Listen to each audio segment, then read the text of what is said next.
Miracle Story, Episode 6. As I said, receiving the baptism of the Holy Spirit opened the floodgates to the supernatural and miraculous in my life. I had always been one that once I saw it in the Bible, I just accepted it. So when the Bible said miracles were mine and the legacy for my life that Jesus had died to give me, I believed it. Because I believed it, and still do, miracles seemed to be everywhere. I studied the Bible on my own. I devoured books written by others who had experienced miracles. I prayed in the Spirit as I drove, long or short distances.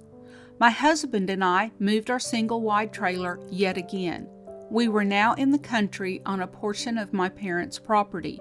They owned 160 acres, which had ranch and farmland. My husband still worked in the oil field and was gone most of the time. He worked 7 days a week and usually had to drive 1 hour each way to and from work, so I was alone with our baby boy most of the time. We had gone into debt almost as soon as we got married. We bought furniture. While I was in the hospital with my firstborn, he bought a new, much-needed vehicle.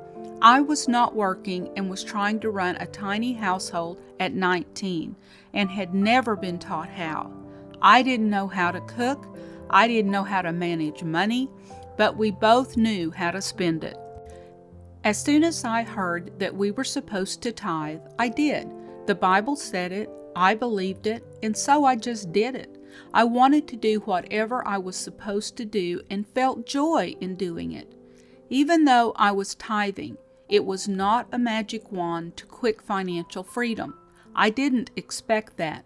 I was tithing out of obedience and love for the Father, but I had a desire to manage money well. It seemed, though, that I was always running out of money and accidentally writing checks that would overdraw our bank account. The Lord helped me develop a system, long before Dave Ramsey, since it was in 1977. I would take my husband's paycheck to the bank each pay period with a list of bills that needed paid. I would get money orders for those bills and then get a series of $5 bills, one for each day for 2 weeks to cover until the next payday. Whatever was left over remained in the bank. It wasn't much. I could tell the tellers thought I was crazy. When I got home, I would mail the money orders off, paying the bills. That way I didn't have to worry about them not getting paid. I then took 7 small white envelopes and taped them inside the pantry door. I put one $5 bill in each. I wrote a day of the week on each envelope. The remaining $5 bills for the next week went hidden away in a drawer. Today, we could not get by on $5 a day budget, but then I could, even if just barely. If I didn't spend the day's money, I would remove it and put it in the next day's envelope, which would now have $10 in it. I would do this rollover system until I needed to go to the grocery store, and I would take what money was in the envelope for the day, whether it's $5 or $30, and buy groceries. This system worked for the most part. I was really trying. I really wanted to manage the money we had well. But for some reason, one week, I ran out of money early on. Obviously, I had to rob the other envelopes of their stash for some reason. Whatever had come up, I don't know, but we had spent what I normally budgeted. So I prayed. I needed to go to the grocery store. I needed groceries. The last time I went, I had spent nearly all that I had. Honestly, I think that I may have had a little over $1 in my wallet. As I was praying, I thought I would just go to the grocery store and see what I could get with what I had. I went, not even sure how much money I really did have, since I was afraid to look, and I bought a few things. When I got to the checkout stand, I was very anxious, thinking I would have to ask our small-town grocer to allow me to get what I had brought to the checkout stand on credit. I was trying to get up the courage to ask, since I knew it was inevitable. I knew I did not have enough money in my purse to pay for it all, even though it was only about $5 or so. She rang it up, and I reached into my purse to get what money I did have. When I opened my wallet, I just stared. There was the exact amount that I needed and a few coins left over. There was more than enough. Let me stress to you that I knew I had only had around $1 in there. To see over $5 in there was shocking. I knew it was a miracle. I knew God had an angel to put money in my purse. My faith was bolstered even more. As I saw the money there, I felt a hot flush of the Holy Spirit. But what I bought was barely enough to make the meals for one day. I had to go back to the grocery store again the next day.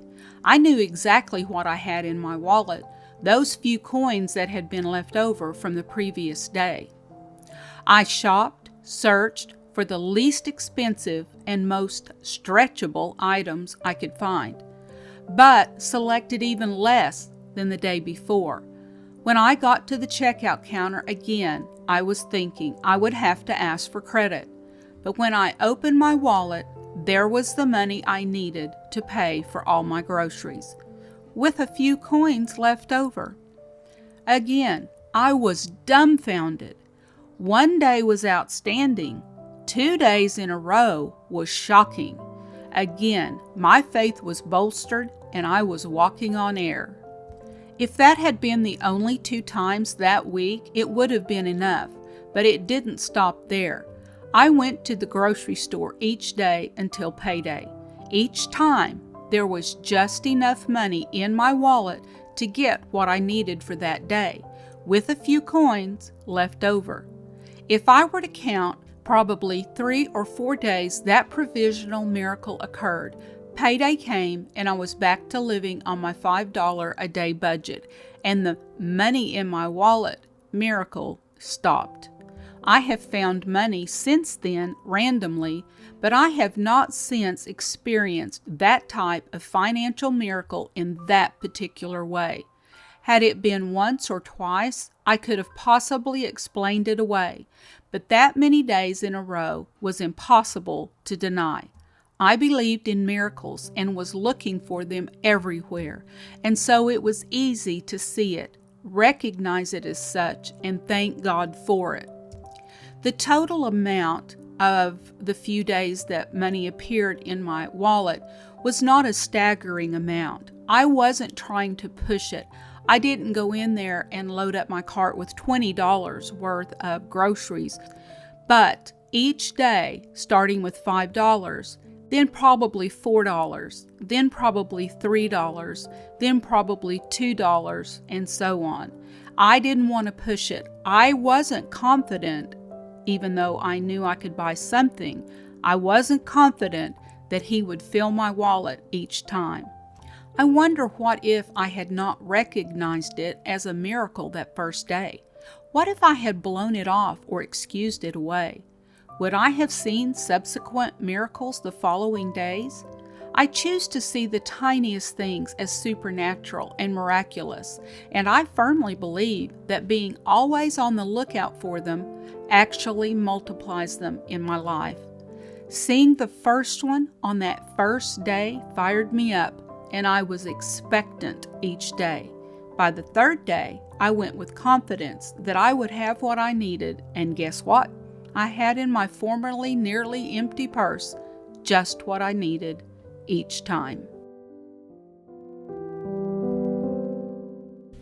Thank you for listening. Be sure and subscribe to this podcast, plus my other podcast, The Story with Nancy Jackson, where you will hear the actual professionally narrated novel that syncs with after the story. Link is in the notes.